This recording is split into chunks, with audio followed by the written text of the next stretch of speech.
Hi, you guys. Happy Monday. I'm sorry I still can't be there with you today. Fingers crossed I will be with you tomorrow, but no guarantees. We'll see. Just waiting on that negative test result. It could be all week. I guarantee you I will be there next Monday. But so what that means for you guys for this week, so these 4 days, is we have chapter 13 to cover, and there's a lot of super interesting stuff to cover. I love chapter 13. And so we will not have time for an assessment. Bummer. So you don't get to have an assessment on Friday. So no test or no essay because there's just so much information to cover. Um, I think you'll be okay with that though. So whether I'm there or not, but today I'm going to do the first part of the lecture. So you do need the chapter 13 notes. I realize for you procrastinators out there, let's see, I'm trying to guess who this would be. We know it's not Emily or Aaliyah or Rain or Juliet. Really, any of the rest of you probably haven't done the outline yet. Maybe you did, in which case, kudos to you. Good job. But you have until tomorrow. Okay, you need to bring your outline to school tomorrow. You're going to turn it into the sub. If I'm not there, hopefully you will be turning it in to me.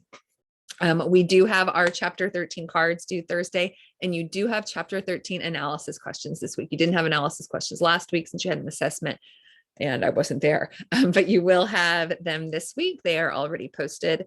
So make sure you get those done for Friday at midnight. Okay, so you got your chapter 13 notes. You have them. Go ahead and get those from Canvas right now if you didn't already, and put them into Notability. And we're just going to talk about the top 3 questions, and I'm going to read to you the primary source as well today. If there's any extra time at the end, you can either work on your outline that's due tomorrow. You can start working on your analysis questions, or you can do something for English for another class, or you can just take a nap. Up to you. But that's what we're going to cover today. So let me go ahead and share my screen with you so you can see the notes. All right, so these are the 3 things you're talking about. Motives for imperialism. So motives, reasons. Why are people wanting to imperialize? And if you're like, wait, what is imperialism? Go take over other countries. Okay, whether you go there and you stay like direct rule, or it's indirect rule, and it's just, hey, we're making all the money off of this place. So obviously that's going to be a major motive, is money. But I want you to tell me, okay, how are people making money off of other countries just by taking them over? And then, so try to come up with at least 3 or 4 motives for imperialism. You're going to be doing this with a group, or with a partner rather. Justifications for imperialism. So how did these Europeans who industrialized first, how did they justify going over and taking over another country? Or you could say, how did the Americans justify taking over the land of the Amerindians? What language would they use? What would they say to say, hey, it's okay that we're doing this? So try to come up with 3 or 4 justifications. And then lastly, ways the Industrial Revolution enabled new imperialism of the 19th and 20th centuries. So in the 1800s and 1900s. So imperialism had existed before, they had built empires before, but now it's different because of the Industrial Revolution. And I want to know, how is it different? What is it looking like now that the Industrial Revolution has taken place? Try to come up with, again, 3 or 4 or 5. Actually, there's a lot of ways that the Industrial Revolution made it possible to take over other lands. So turn to your partner or your typical group of 3, and I want you to answer those 3 questions. Take about, I don't know, 7 minutes or so, and then you're going to turn me back on, and we'll see what you came up with, and I'll share with you some of my answers. So go ahead right now. Whoever is our substitute, thank you so much for covering. If you go ahead and pause me, and they can work with their partner.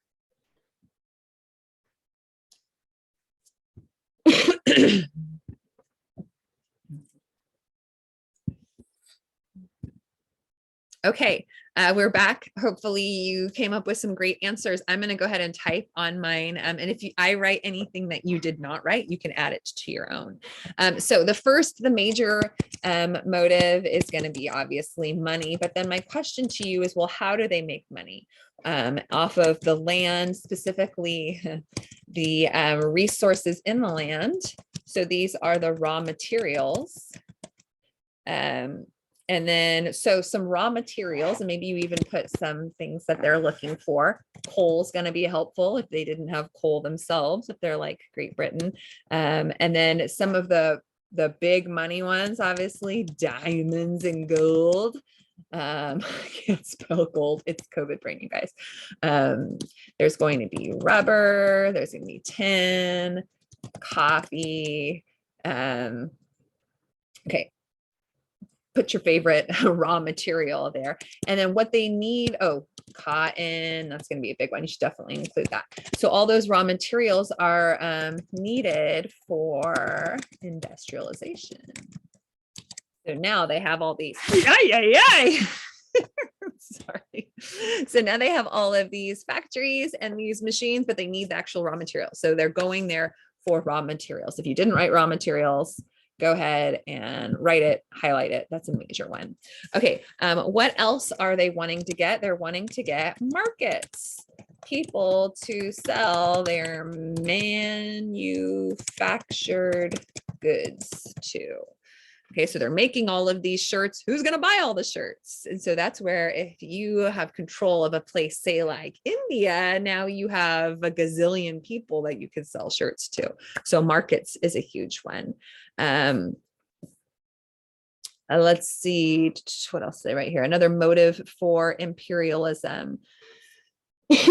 Well, so the slave trade had ended. And so now this was a way then they have these machines and they're trying to make these goods. So again, the big one is money, but how do I say this? Okay, I think I'm just going to go with power. Okay, and influence, where you are seen as a more powerful and a more influential country if you have more money and if you have more land. Okay, and seen as more dominant, control other lands. That would be a big one. Thinking for Great Britain, they had this big empire in the Americas and they lost it. And so they're going to want to build that back up. So those are the big ones: money, markets, power, and influence. If you wrote other ones, as long as they're accurate, you're good to go. But the next one, justifications for imperialism. So how do they justify this? Just taking over other lands. Maybe you've heard this term, manifest destiny. You wrote that down.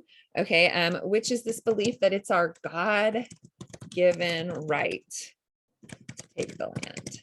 Okay, that it is our destiny to go from sea to shiny sea, coast to coast. And so that was this American philosophy, this manifest destiny. It's our destiny to take all of this land. God has given us this land. Again, we're going to see here how religion is used as a justification, not for just for power, but for taking over. Another way religion is a major justification is, hey, we're bringing Jesus to the lost. Which, yes, okay, you can see that. Yeah, we want to bring Jesus to all corners of the world, but you don't have to take over their land to bring them Jesus.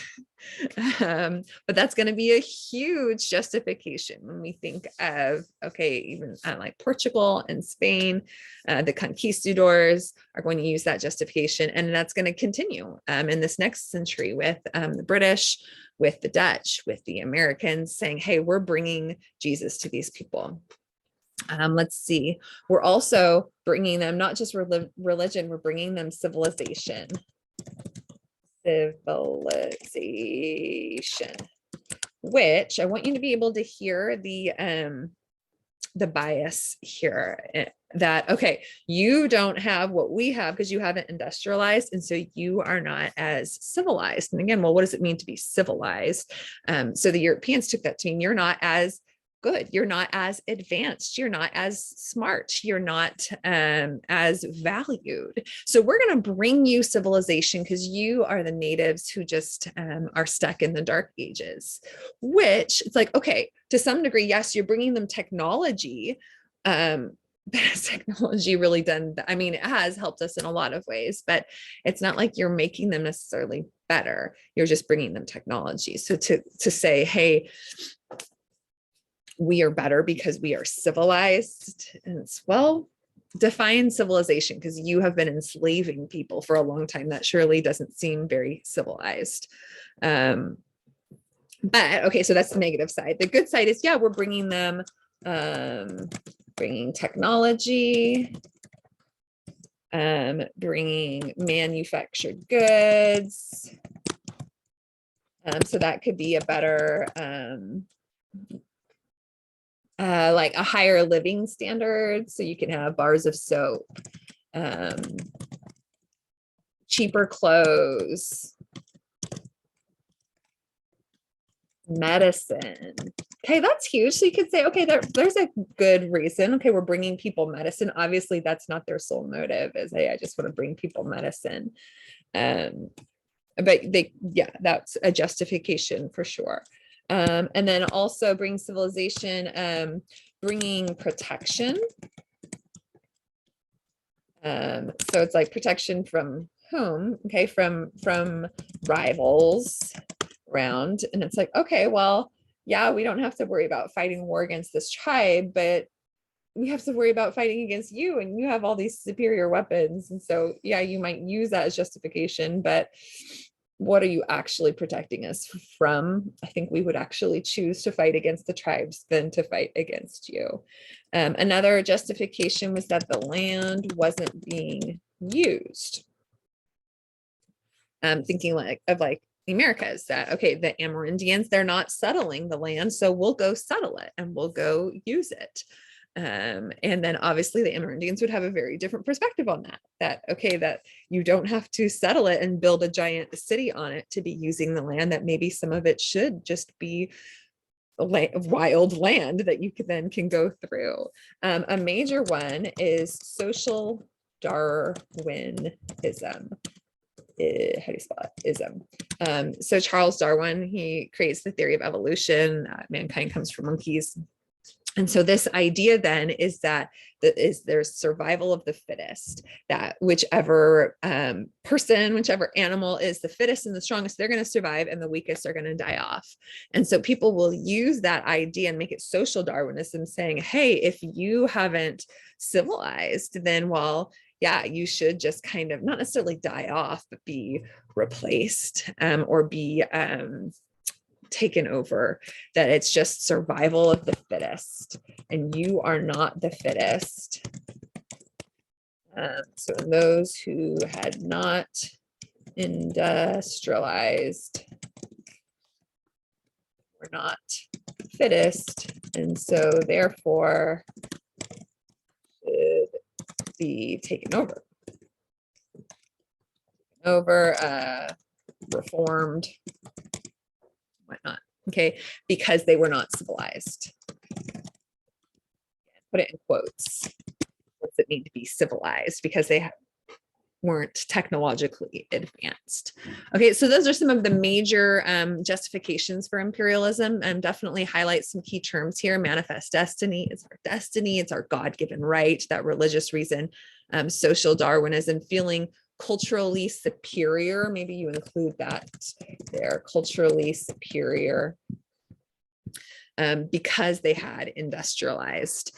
Again, it's easy to just talk bad about these Europeans and these imperialists, but seeing in ourselves, like, gosh, I feel superior to some cultures simply because I don't understand them. And part of that is in our sinful human nature. Okay, last thing that we'll talk about today is the ways that the Industrial Revolution enabled new imperialism. So this new type of imperialism. So we know, like, the Portuguese, the Spanish, they had built this big empire before the Industrial Revolution. But now what do we have? We have the Maxim gun. Okay, so that's going to be huge. That it's, hey, so all these, and maybe we'll put these all under weapons. Okay, so the Maxim gun or the machine gun. So that's going to enable them. We're going to see how they just take over with wars.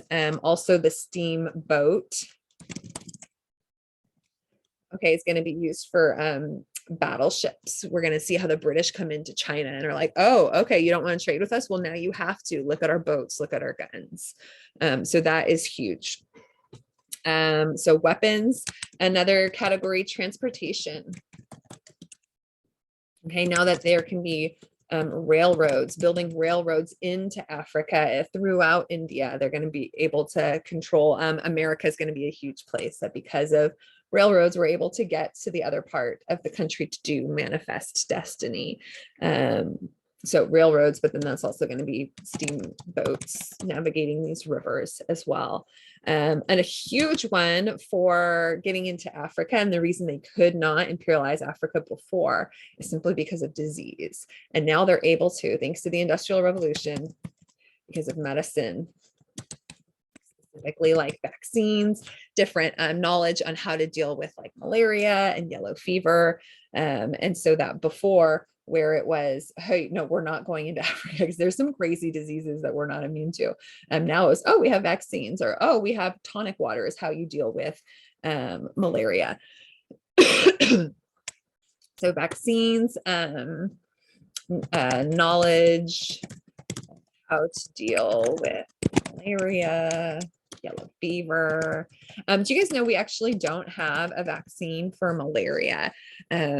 And so they have like malaria pills that you can take before you go into different parts of Africa. I opted not to because one of the major side effects is night terrors, not nightmares, night terrors, where it feels like very real and very vivid all the time. And I was like, I'll take my chances with malaria because that sounds horrible. And where they actually just are able to treat malaria better today. So like I never got it, but one of my good friends did. And she said it was like she got the flu really bad, but she was able again to treat it. So these are going to be the three big ones, okay, of what enables them. So weapons, transportation, and medicine. All right, let's see. I don't know how much time we have left today. If we have time, go ahead and continue listening to me as we read these two perspectives. If we don't have time, just cut me off and hopefully I will see you tomorrow. And we just won't do this part. But if we have time, go ahead and listen to me. Here we go. What we're going to look at this CCOT. It says, in what ways did the arrival of Europeans change traditional African life? And in what ways did traditional African life remain the same? So looking at how did it change? How did it stay the same? How did Europeans change this? Okay, so let me read this to you, some really interesting perspectives. It says this, we know a great deal about the arrival of the Europeans into the interior of Africa from the perspective of the conquerors, but very little about the events were experienced by Africans. Here are two accounts by African women, one from northern Nigeria, whose land was occupied by the British, and the other from the Congo Free State, a colony of King Leopold II of Belgium. They show not only how Africans experienced European colonial dominance, but also how diverse these African experiences were. Okay, so here are two of the experiences. This is from Baba of Karo, a Nigerian woman remembers her childhood. When I was a maiden, the Europeans first arrived. Ever since we were quite small, the Malams had been saying that the Europeans would come with a thing called a train. They would come with a thing called a motor car. In them, you would go and come back in a trice. They would stop wars. They would repair the world. They would stop oppression and lawlessness. We would live at peace with them. We used to go and sit quietly and listen to the prophecies. Isn't that interesting? So here's some of those justifications. We're going to bring civilization. We're going to end war. Obviously, that didn't happen. I remember when a European came to Karo on a horse and some of his foot soldiers went into the town. Everyone came out to look at them, but in Zarawa, they didn't see the European. Everyone at Karo ran away. There's a European. There's a European. At that time, Yusufu was the king of Karo. He did not like the Europeans. He did not wish them. He would not sign their treaty. Then he say that perforce he would have to agree. So he did. Wahhabe wanted them to come. It was the Fulani who did not like them. When the Europeans came, the Habe saw that if you worked for them and they paid you for it, they didn't say like the Fulani, commoner, give me this, commoner, bring me that. Yes, the Habe wanted them. They saw no harm in them. So isn't this interesting, the different tribes' perspective of the Europeans and their interactions with them? The Europeans said that there were to be no more slaves. If someone said slave, you could complain to the alcalde, who would punish the master who said it. The judge said, this is what the Europeans have decreed.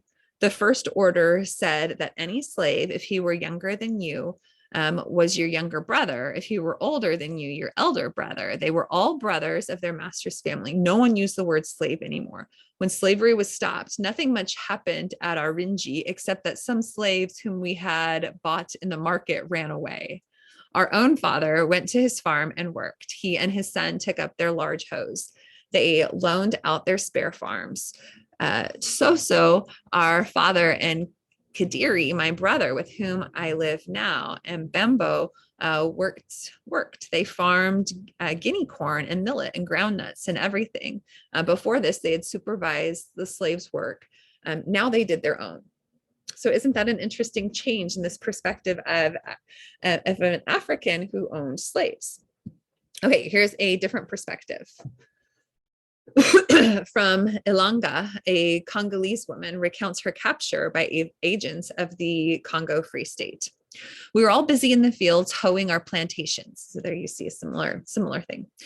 For it was the rainy season and the weeds sprang quickly up. When a runner came to the village saying that a large band of men was coming, that they wore red caps and blue cloth and carried guns and long knives, and that many white men were with them, the chief of whom was Kibalanga.